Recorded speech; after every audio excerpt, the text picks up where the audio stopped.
Audio check, check, check. Hello, everybody. How's everybody feeling? Woo! Welcome to a Saturday evening/afternoon panel with some fantastic folks. Thank you for joining us. If you're here taking a nap, I still appreciate your time. Now, I want to say that you folks are fantastic for being here. Special shout out, where's the crew wearing the chef toques? Where are you? Raise your hand. Yes, please stand up. You are fantastic. Yeah! And if you're eating, you're doing fantastic work. One small favor before we get started. My daughter, who's 4 years old and dresses Princess Peach, is in the front row. She's wearing headphones and won't hear this, but can we just quickly say, hi, Jade? Hi, Jade! Wow. Good, she can't hear us. Fantastic. Wow. Sponsored by the Bose Quiet Comfort 3. Excellent, folks. So welcome to the second In-Game Awards show, In-Game Menu Award show. This is something that we put together a long time ago, which was meant to celebrate the growing bridge of food and video games. And I feel like every single time we discuss this, it is to consider the history, the culture, mechanics, and integration today, all dedicated to the food and game space, which is fantastic. So today, we're going to be going through some great topics with Dan, Jackie, and Chef Paul, who will introduce themselves before their area. And before we begin, I feel like, so I'm moving in and out of the mic, apologies. Before we begin, I feel like it's important to address that the last 2 years for gaming have been very difficult. And the last 2 years, we've lost about 20,000 jobs across all types of disciplines. I know the vibe of the industry can feel harsh and a little bit more negative than we prefer it to be. And I recognize that we're all better when we seek to celebrate and share what we love instead of joining communities that build upon hate. And I know that in time, many of us will recover, will be forged with new communities, and I promise that if you seek people out, you're going to find the community that is yours. And if you believe what I believe that that's how I found these individuals, and I think that's why you're all here, to find community that you believe in. So I just want to say I'm grateful for you joining us. I'm grateful for the folks that are up here, and I know that right now, it's a right now problem, but we're going to do better, and gaming is going to be fine. I just wanted to start there.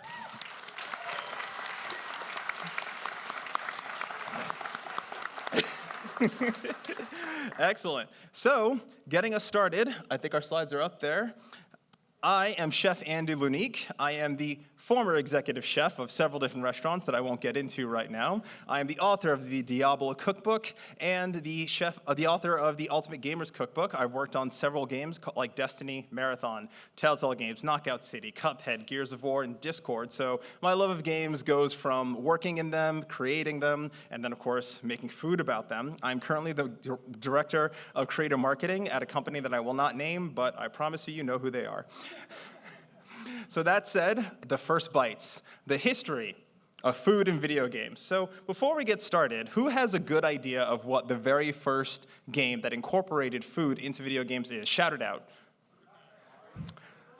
I heard Oregon Trail, I heard Pac-Man, I heard what else? Mario. I heard Burger Time earlier. Burger Time. You guys are close, but not as close as you think. Does this image look familiar? Good, it shouldn't, because this is Mouse in the Maze. This is a game created at MIT in 1959, and by all technical standards, that's the very first game that included a piece of food that was incorporated into the mechanics of a game. Then it gets into the world of Pac-Man. And I know it's very easy to consider that Pac-Man is a game that is all about food, but it really isn't. Even though there's cherries and other items, this is really about eating in games. It's not really about the food. So then we get to the golden age, and this is where it starts to get interesting. As game development began, food is a very natural area to cover because it's easy to be able to see how people can relate food items to in-game mechanics. But when you think about the very first game that really had you considering food, this was Manja. And this game, the goal was to not get mom's spaghetti eaten at the table. The idea was that you had to yeet food out of the window under the table and give it to the dog, and she kept bringing ever-increasing amounts of food to the table. Then we moved into Plaque Attack, which was the first start of more sentient food that essentially was a dentist-based title that was destroying food before you got to your teeth.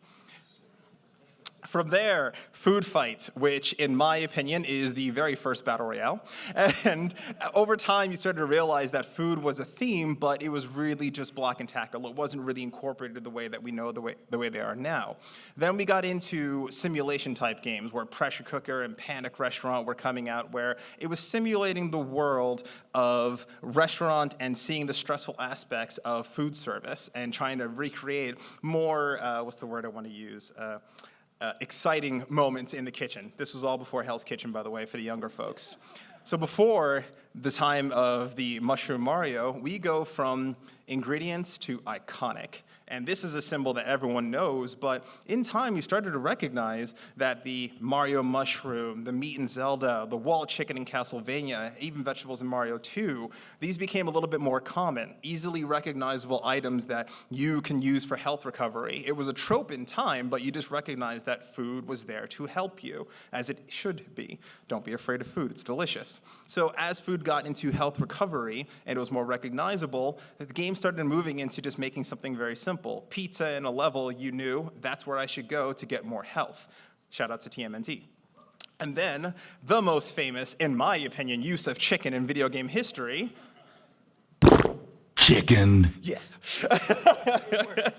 You started recognizing in time that the PS1 era was starting to use food just as a generation before. But then eventually, one game really took what cooking in a kitchen really meant. And I Am the Chef, which is a predecessor to Cooking Mama, and one of my favorite games of all time, essentially had you running a restaurant and actively using your analog sticks to essentially cook food, serve food to restaurants, and serve in restaurants. Very fun fact about this game, when you 1v1'd another chef, if you served a really great set of meals, you would run over to the other restaurant and slap the other chef. So it was fantastic. And then eventually, it didn't really take off in that time, but we got into licensed brand tie-ins, Ratatouille, we got My Disney Kitchen. No one was really thinking about food differently until we got into the brand tie-ins, okay? And it gets meta from here. Now, from here, it starts to get interesting where the easy phone-in of brands like 7-Up partner with notable developers. They can take their brand a bit further. It was those fast food companies that were interested in adding a bit more. But then Chex Quest, which, mind you, has sold over 5 million copies and has beat out Guild Wars 2, Dark Souls, EverQuest, and Crysis. Chex Quest for the win, remaster it again. So when you recognize that food is still a bit tropish and those brand tie-ins are there is a recognizable understanding that food in games is something easy to understand. So in time, we started to realize that even other brands jumped in. So Taco Bell's Tasty Challenge, which is pretty much a dungeon crawler, but with all types of brands that are closely tied to Taco Bell. Then Jumping Bean Jamboree. Taco Bell has loved the gaming scene for decades, far longer than most. And then from there,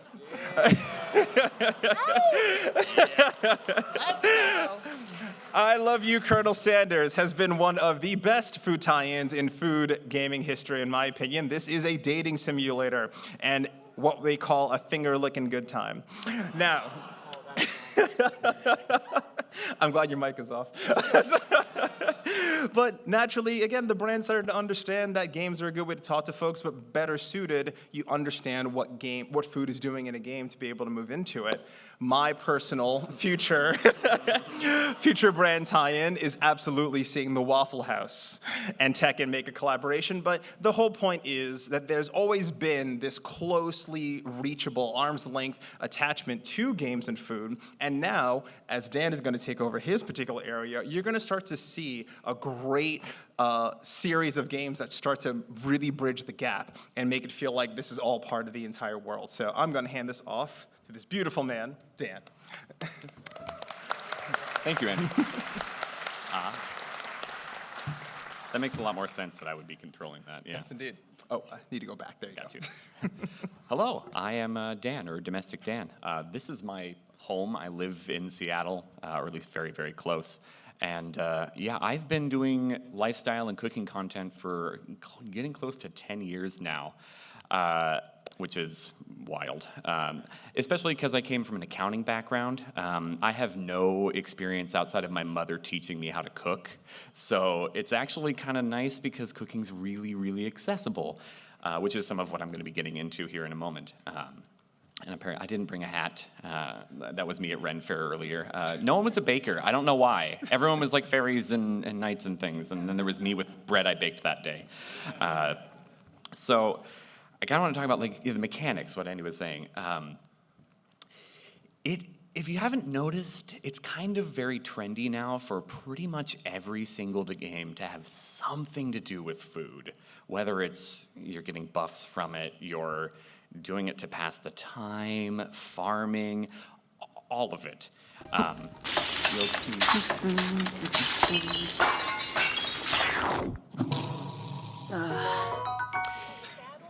Yeah, you know. It's something we have now got to start recognizing. I mean, you hear that noise, at least I do, and I kind of immediately go, there's food. There's food involved. It wasn't red and green potions. I don't think I ever used those much at all in Breath of the Wild because I just wanted to go to the food. It seemed more interesting. It was more relatable. They didn't give you recipes. You had to be creative with it. It was, I don't know, something that I got to experiment with. It made me feel like I was at home because I view cooking less of like a precise science and more of something that I get to enjoy and learn as I go, which there's something beautiful about that in gaming where a lot of the time you're just handed, here, press A, go here, walk over there, fight the boss, here's a sword. And instead I get to go, well, pause for a second and make a meal and then go do all of those things. So it makes you like feel there's some sense of accomplishment in a lot of these games with food. Usually you start with this little campfire, and then you work your way up to, I now have a pot, and now I've got this entire massive kitchen, and now I realize I spent 10 hours in this game. Instead of going to a boss, I might have made a beautiful kitchen that has a full chimney that gets the smoke out of my house because I don't want to asphyxiate it because it's very important that my meat is well smoked and not me. It's just something that like I feel like I've accomplished. Like when I look back, like even if it's like a save from years ago, like in Valheim's one right here, I can look at it and be like, I did that. I made that kitchen. I'm not using it right now, but it's really nice and I get to admire it. And then even more so on the mechanics side of things, with online connectivity, we see even more collaborative working together because even though I haven't worked in a kitchen before, those who have know you are not working alone. And now we're seeing more and more games where instead of just having it as a supplement or a side thing, it's the full focus of the game. It's not just you are making a smoothie and cooking mama, which can be fun and interactive, but you're now yelling at each other to make sure that the meat is properly prepared, and no, you just threw it away in the garbage, and we have 10 seconds, and now we're almost done, and okay, cool, we got 1 star. Not allowed in my house. Yeah, games like this usually get very, very loud, very fast. So why do we keep seeing it happen more and more and more and more? I know when I was walking around PAX just recently, we're seeing a lot of farming games. There's a lot of, it's mostly farming games, let's be real. It's everything wants to be the next Harvest Moon. And the reason is we all need food to live, in my personal opinion. Okay. Yeah, no, stick with me, I might be losing you here, but we do. It's... What are you doing in your free time? Listen, it's fine. Don't worry too much about it. I really like sweet rolls. We all connect so much with food. When you see, and you mentioned that, you see the pizza in Ninja Turtles and you go, that's going to heal me. That is something I need to live in this game, in real life. It's an easy connection that we can have with the game, but also kind of a feeling of I'm more immersed. I'm in this because I recognize that food. Brands, as was mentioned, you might maybe have seen some brands and things because they want to get in on this now too. I may have done this far too many times just to see if I'd get heart palpitations in game. I did not. But finish up.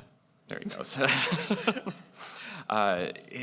There's just a cultural aspect where we're getting introduced to more and more foods that we may never have seen before. Brands, like I said, are getting in on this. A game about connecting with people and everything, and then you just happen to run in and there's Monster there. But yet we know, okay, that's probably gonna give me energy, I guess, sure, because that's what I associate that particular drink with. This is I don't know, it's community. Food is community. So when developers are looking at their game and really want us to just connect with it, I'm gonna keep saying that word, and I'm kind of stuck on it, but it really is a lot of this focus that we have. We want community, and what better way in a game, especially in its multiplayer, to just have something that we know that is familiar with us or unfamiliar with us, and we're getting to learn about new foods or make something that we've never experienced before ever, and now, oh wow, I've made this braised beef dish that I know I couldn't do in my kitchen, but I did it here, and that feels good. That looks really good, and I want to eat it now, and looking at everything that ever happened in Final Fantasy 15? 15 was the boy band one. Every dish I wanted to eat. But that's kind of at least my part on this, what we keep seeing mechanically in this. And so that means we're going to jump over to Jackie.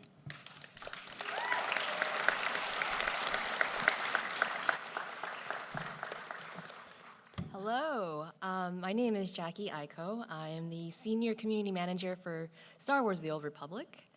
I'm not a trained chef. However, I have found a love for cooking. It's medicinal, it's therapeutic, and also a way of connecting with my culture as well. How I got started on this particular path was a combination of things. A lot of it had to do when COVID first hit. You needed to find something to do. And so I was watching a lot of TikTok content for the first time ever as like an actual consumer.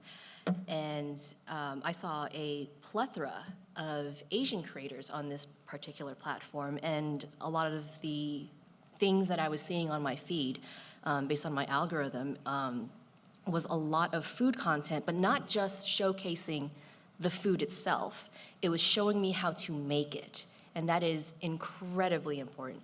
And so naturally, being in isolation for so long, you begin to yearn for connection, and in my case in particular, I wanted a deeper connection with my culture because that was something that was missing for a large portion of my life. So if you're placing bets with yourself, I am of Chinese-Japanese descent. And I hope that by sharing this, that with my journey with all of you today, that you feel encouraged to maybe try out or cook some dishes for yourself within your own culture, or just helping you better understand your roots and your history. So, food is more than something that you consume. There's stories behind it. There's history behind it. There are specific reasons as to why it's prepared. There are certain reasons why it's eaten in specific ways as well. So food is important not only to everyday life, but also it's fascinating the way, like the both of you were talking about, it's fascinating how it's used in entertainment as well. So when we say, what does representation mean in terms of food in video games, that can cover a lot.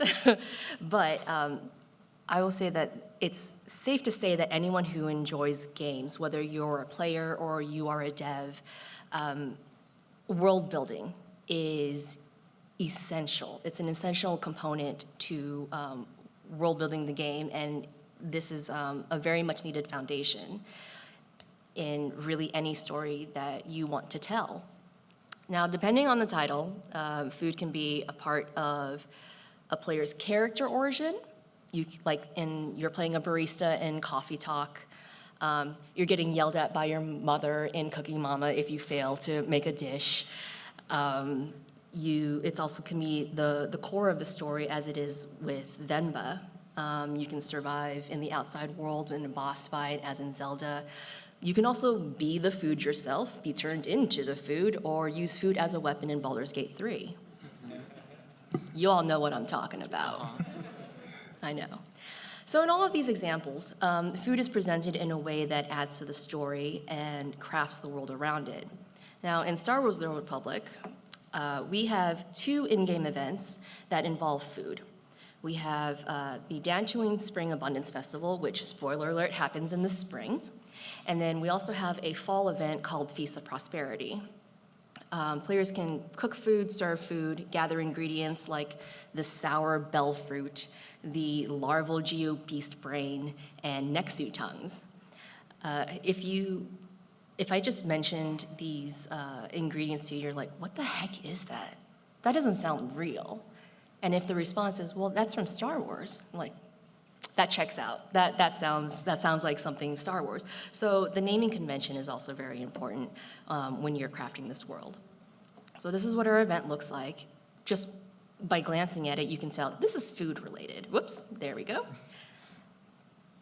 And for Feast of Prosperity, there are 2 huts that are hosting a charitable banquet event, and players can partake in a variety of different quests.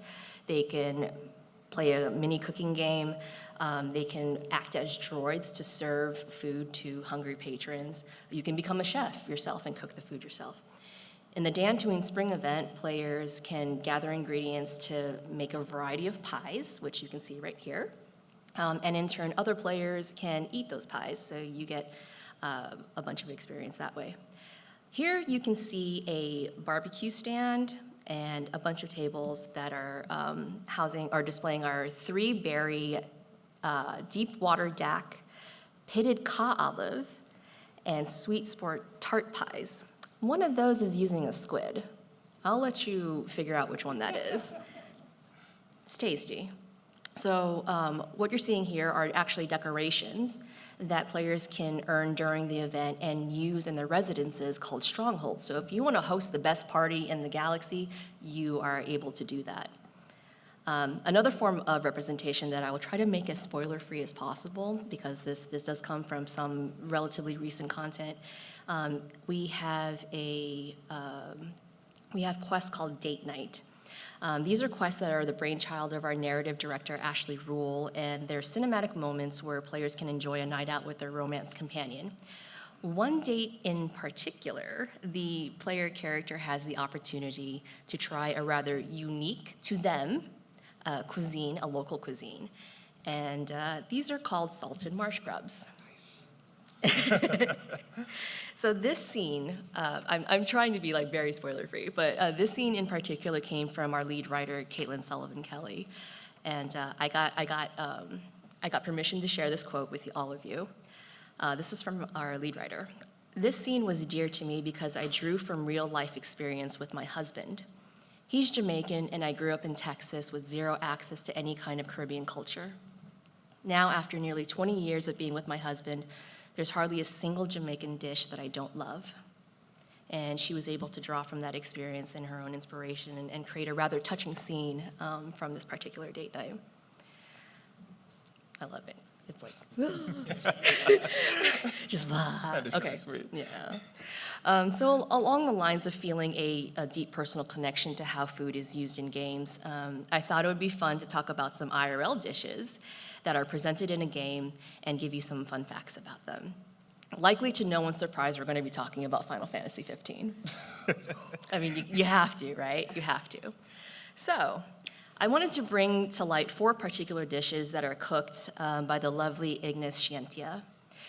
We have the toasty rice balls, the mystery meat sushi. I eyebrowed that one when I first saw it.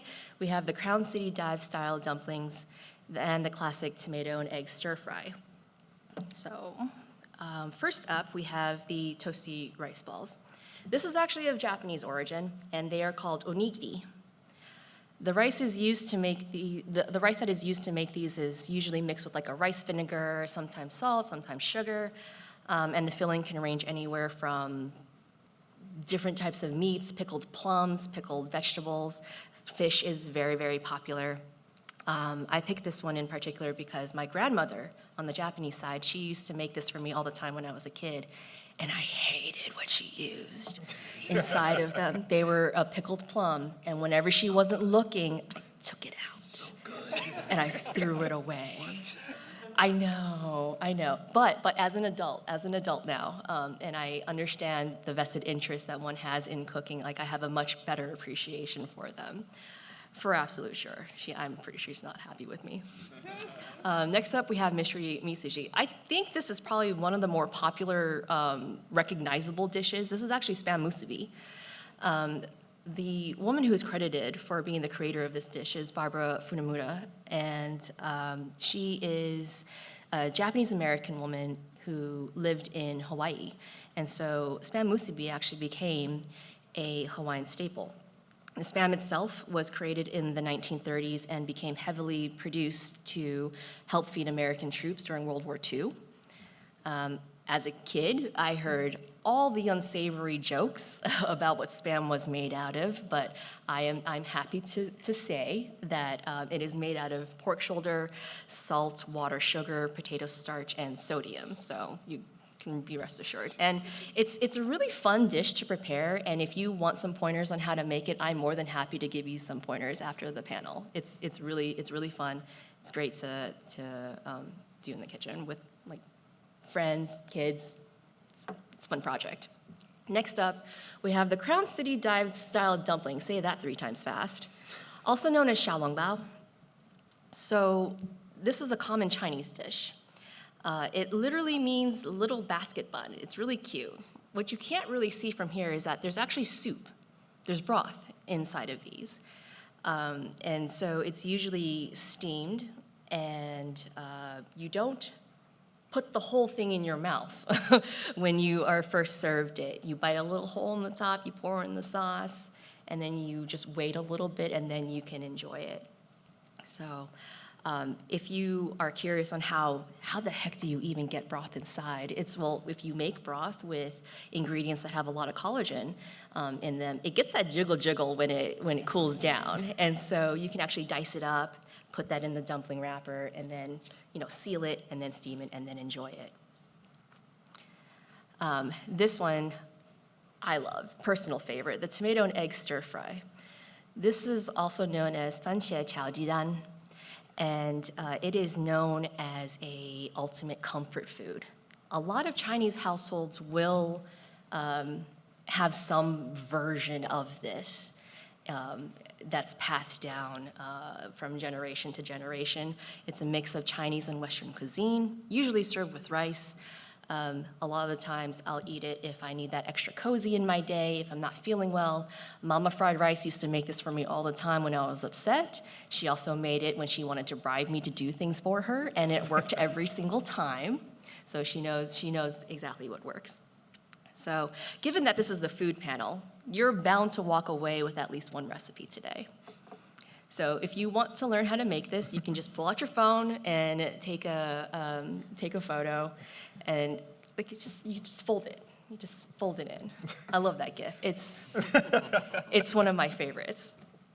So these dishes have a special place in my heart, and it really made me happy and overjoyed to see them represented in games like Final Fantasy 15.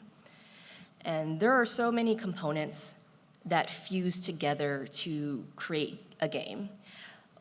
When you read what a dish is, when you visually see it, you see it being prepared, you see it being enjoyed, there's just further immersion with that experience.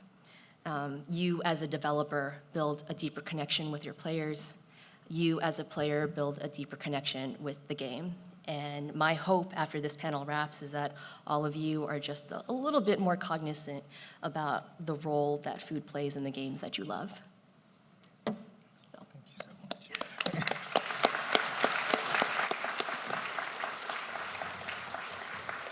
Ooh. There you go. Do I just click next? Yes. Yes. Look at that. You know how long it took me to do that photo? I was sitting on a chair at a really weird angle for like half an hour while my wife was shooting pictures. She's like, move your leg this way. And I'm like, I don't know which way that means. We got this. I'm sure you just photoshopped your face. No. That was literally me on a chair. Not holding the bowl of curry, that's dangerous. That was photoshopped in. Hello everyone, my name is Paul. I go by Chef PK on the internet. I actually like to make a lot of food from anime and video games. Dabbling more into video games lately. I was just at the Monster Hunter booth and I had commandeered all of their systems to see just how they made food, and then I left.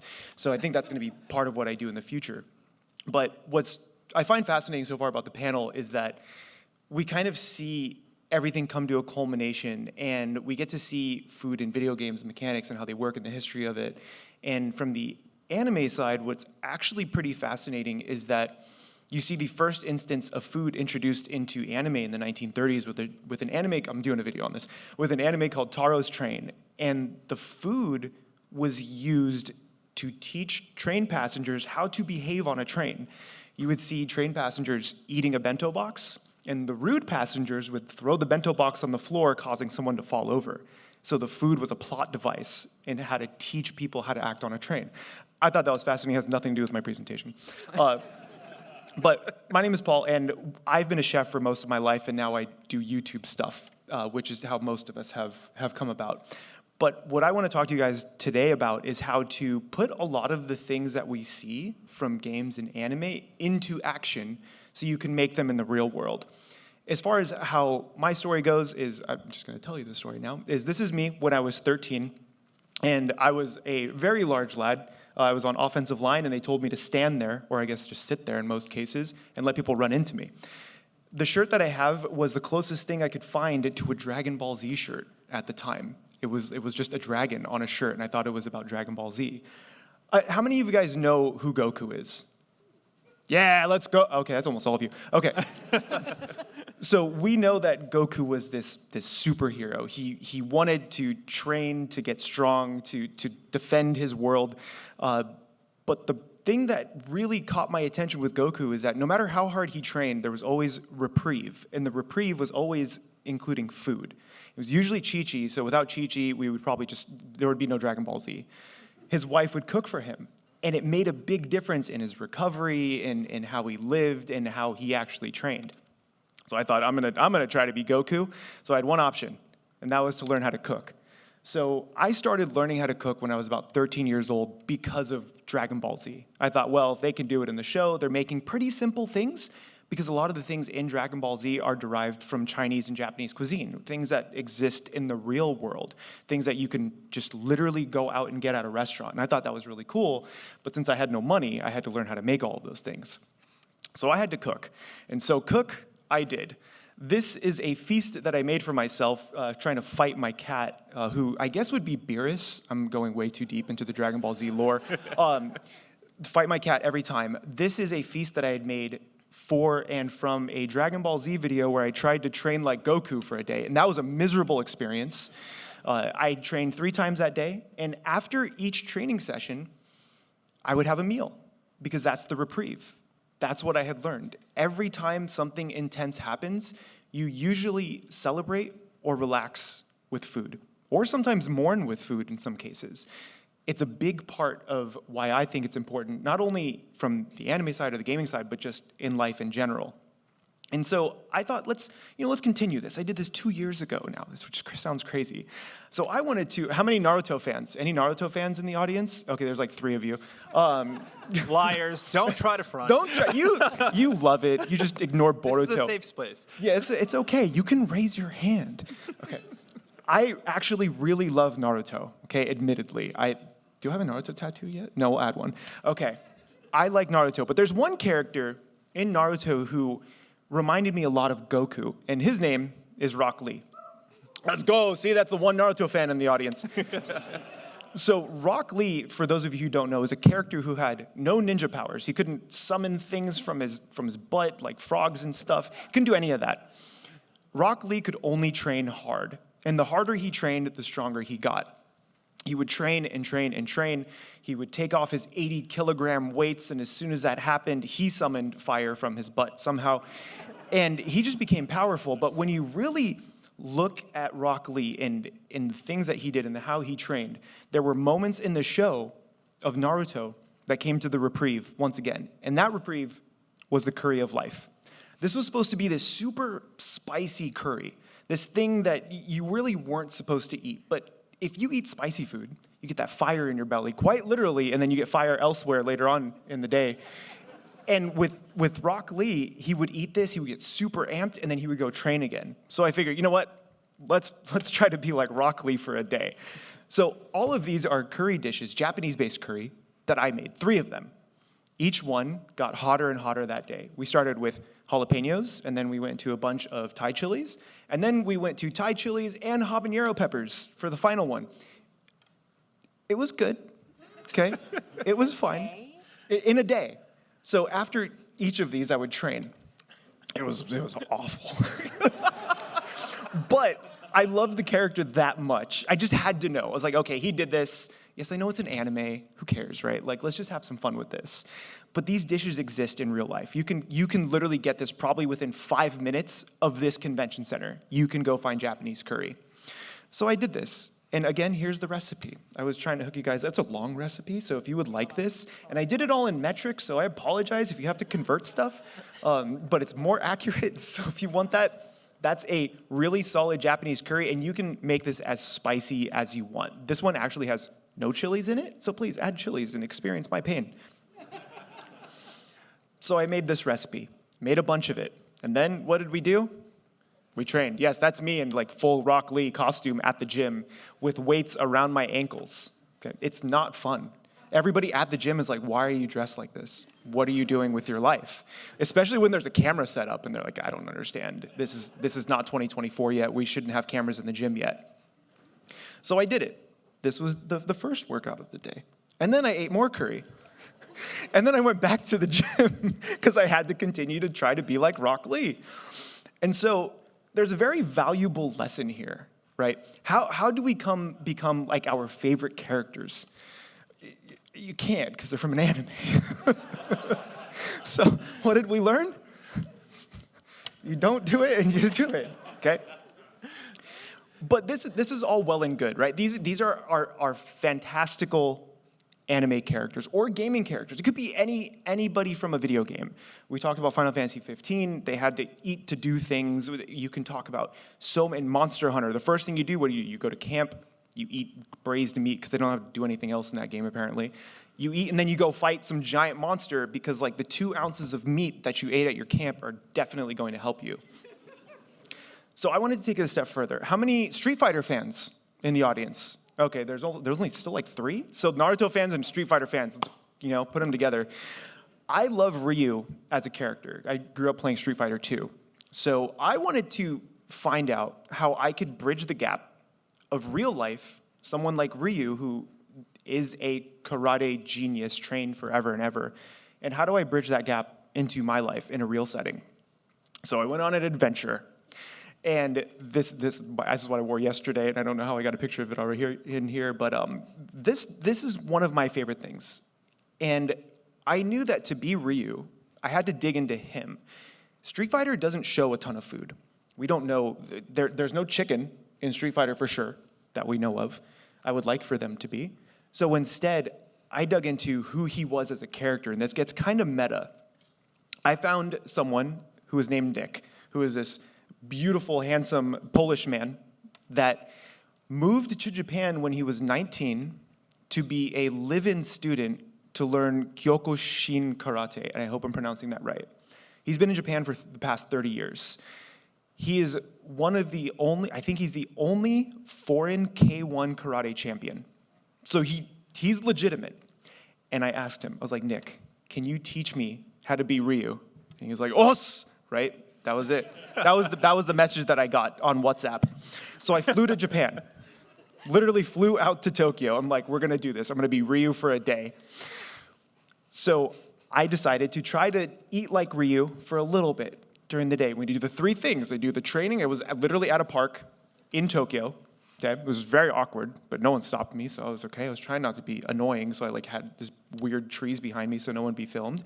I had chicken, which conveniently comes in a bag, and I also had chicken sausage, like protein, right? Like I thought Ryu, I don't need carbs, I just need protein. And Nick would tell me later on that I'm an idiot.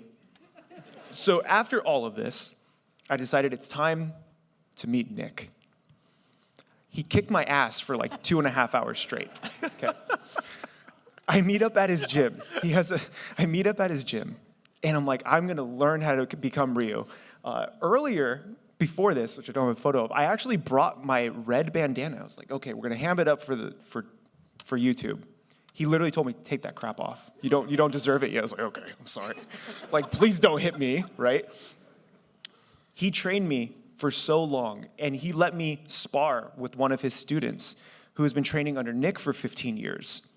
It was an eye-opening experience into someone else's world that I don't think I would have ever had I not wanted to find out how Ryu lives, and it all ties back to that. This gentleman took me in all day, trained me all day, and then after training, it wasn't more training, we got to eat. This is the reprieve that I talked about earlier, where every day that Nick trained, they got to eat when he was in his 20s and trying to become a champion, because his sensei knew how important it was to fuel your body. He knew if you didn't eat, you weren't going to perform. We made every single thing that he had eaten while being a live-in student at his karate dojo. I cooked everything while he watched, so that was fun in his very small kitchen, but we made it happen. Just one side thing, like this soup that you guys see in this little corner over here, one of his students made the chicken broth as a gift to give to us so we could use it for this soup. It was that genuine and that beautiful. We had katsu, we had some fried fish, we had the soup, which he had to eat 3 to 4 bowls of every day, plus 3 to 4 bowls of rice. And then he would ask his instructor, did I eat enough rice? And goes back to me not eating any carbs that day. His instructor would say, no, you didn't eat enough rice. He would say, okay, I'll eat another bowl. He did this for months. He goes to his instructor after a few months and he says, did I eat enough rice? He says, yeah, but now you're overweight. It was a wonderful experience. And hearing these stories from someone who legitimately lived as this character made me realize that I'm missing out on so much had it not been for anime and video games. If you really tie it all back to that, and this meal. So Nick and I sat down and we spoke for hours, not only about his experiences, but about the food and how important that was to them. And then he hit me with something that was really, really interesting. There's always a carrot on a stick in life, for the most part. There's always something you're chasing. But as a 19-year-old live-in student, they only had one carrot to chase, and it wasn't championships. It wasn't to be the best that ever was. Thank you. It was this, cake. Literally. They only got sweets once a week after training, and it was always a double training session. This was their carrot on a stick. So Nick was nice enough to go out and buy way too many cakes for 2 people. Luckily, we had a few people helping us, so that was nice. But we sat down, and we enjoyed cake for like an hour. I don't know why we ate cake that long, but I had to try each one. This. Here's the joke that he's laughing about, and I can't believe I made this up. Why do they call it a ghost cake? Oh, God. Because it disappears. Hey, it's because you're eating it? Okay, I'm sorry. That's what... This experience to me is one that I'll always look back on. And it's because I had a love for a singular character. And you can do that too. You can find a character maybe you identify with in a video game, maybe within an anime. And it doesn't have to be anything over the top. You can try to become that character even for a few hours. I started my journey with all of this with Food Wars because all of the food in Food Wars looks amazing because it's also made by a chef. Seasons 1 through 3, we don't talk about seasons 4 and 5. They had a wonderful chef assist with that show. Everything looked great. I've made so many of those dishes. And then we're here talking to someone who has a lived experience because of a video game. Food in video games is so wrapped up in the worlds that we live in that I think we miss it. And we see it as the item, the potion, the dish. But instead, I think we need to start looking at it as a story. And where did that story come from? And that, my friends, is how I have brought anime and video game foods to my life, and I hope you can do that too. Also, here's a little thing. If you're a brand and you want me to sell my body to you for money, okay. Oh my God, what an ending.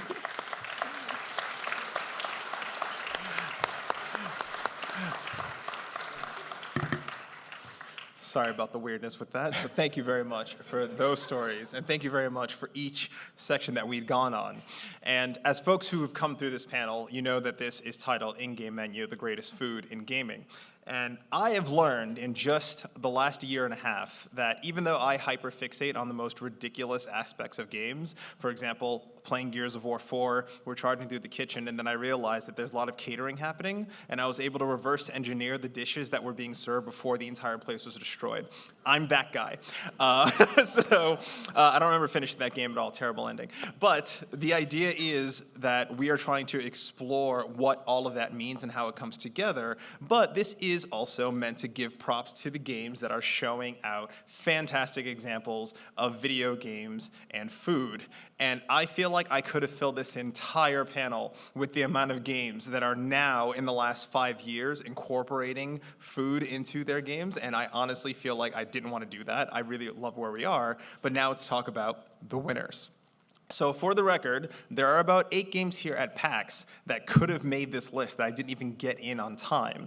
And in addition, there are about 45 different games that could have been nominated for each category. It is ridiculous. And once you pigeonhole and realize how much is out there, it gets insane. So that said, you're going to see the category and the winner in each slide, and we're going to go through that right now. And if you could, I know that we have lots of different titles that we can jump into. We have lots of options in the world, but these games, in my opinion, are truly special, and some of those indies could really use a leg up. So if you feel the need to take a photo, check things out, I wasn't really allowed to have Steam links the same way without permission, so definitely those folks a wish list. But starting things out with our winners for in-game menu, best integration of food into mechanics, magical delicacy.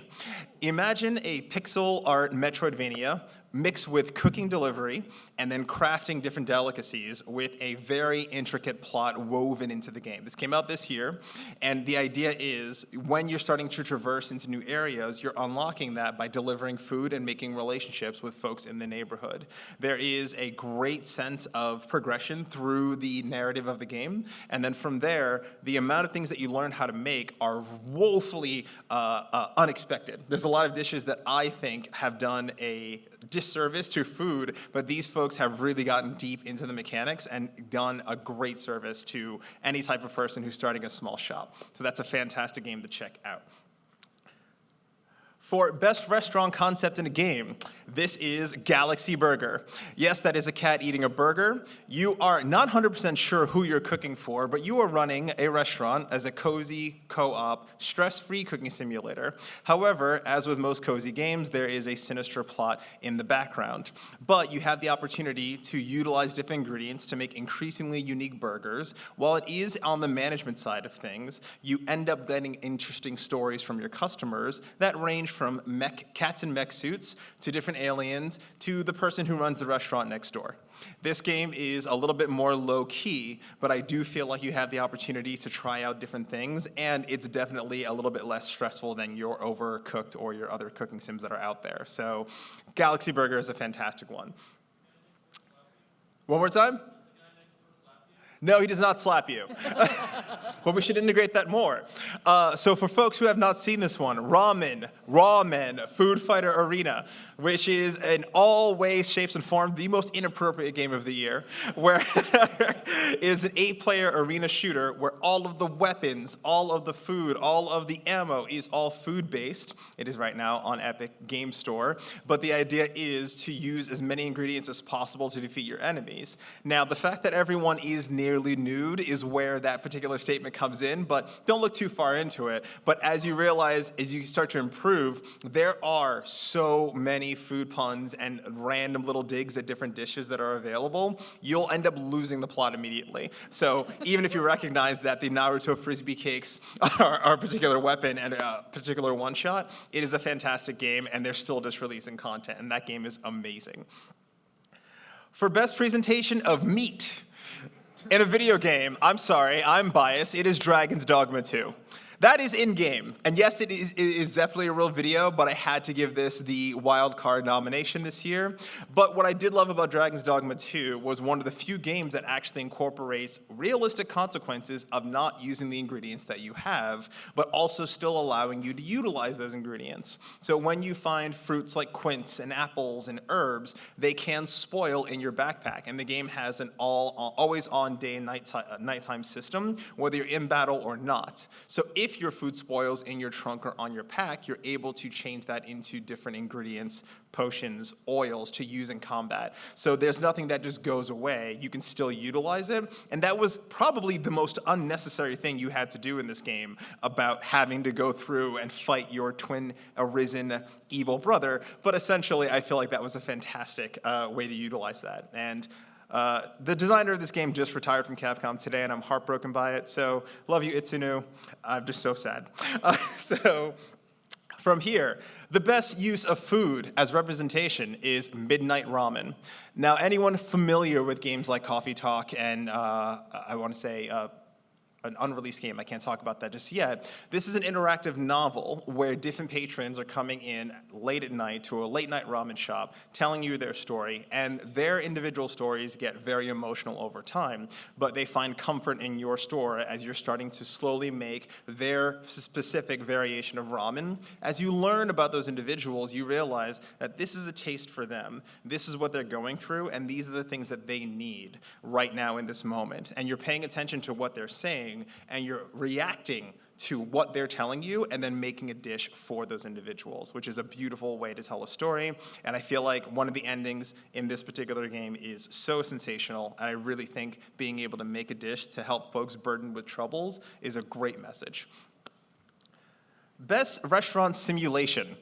Kebab chefs. Now, there are so many VR and PC simulators for kitchens. It's a dime a dozen. This game took it to another level. It's a 4-player co-op cooking and restaurant management sim. You have the ability to smoke, to chop, to run kebabs for soup, name your restaurant, fail your restaurant, and open another one. It is the most comprehensive level of simulation pieces that work within other systems that I have seen in a cooking simulator in a long time. And the fact that it's co-op also adds that level of chaos, but I want to say dependence on one another, because the more players you have that are doing the right thing, the more opportunities you have to make better food, which is fantastic. And of course, the fact that you can design and build your own restaurants, shop for food, manage food cost, it goes way over the top. It's honestly more, what's the word I want to use? More integrated than it ever needed to be. It's ridiculous. And that game is fantastic for Kebab Restaurant. And then finally, the best use of ingredients, terminology, and techniques in a game, Let Him Cook. This is one of my favorite games of the year. This is in the same vein of Brotato, a rogue-like, and I guess I want to say a survival world-like. Is that what it's like? I think they're just called survival. Survival roguelikes, shooter chaos. Yeah. So this particular game is a top-down title where you are surviving against sentient food and all types of utensils that are looking to kill you.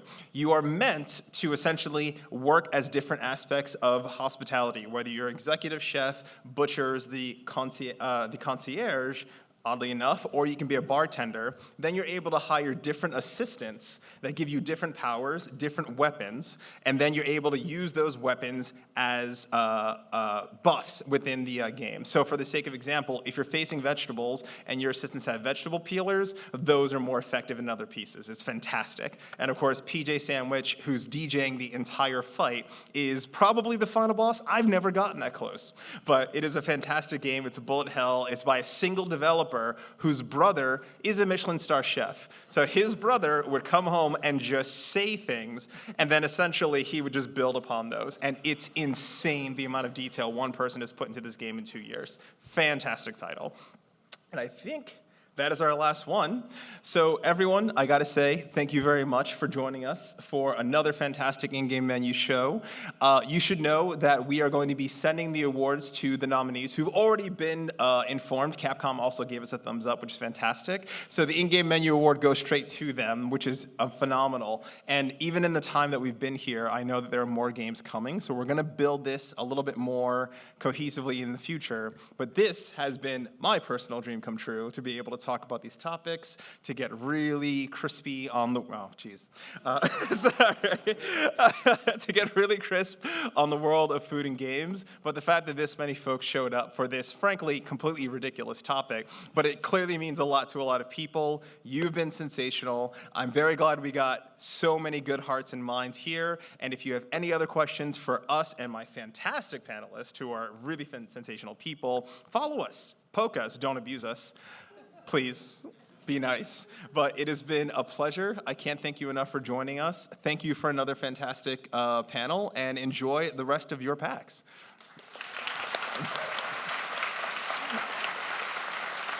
Oh, can I do the photo thing with you guys? Yes? I can do that with you all? Okay, who's got the best camera? Okay, if you guys feel okay with it, if you don't mind standing, we're gonna all get close together and then do a quick selfie. How's that sound? I know there's a professional cameraman somewhere here, but I'm not gonna do that. Wait, hold on. Come up here. Yeah.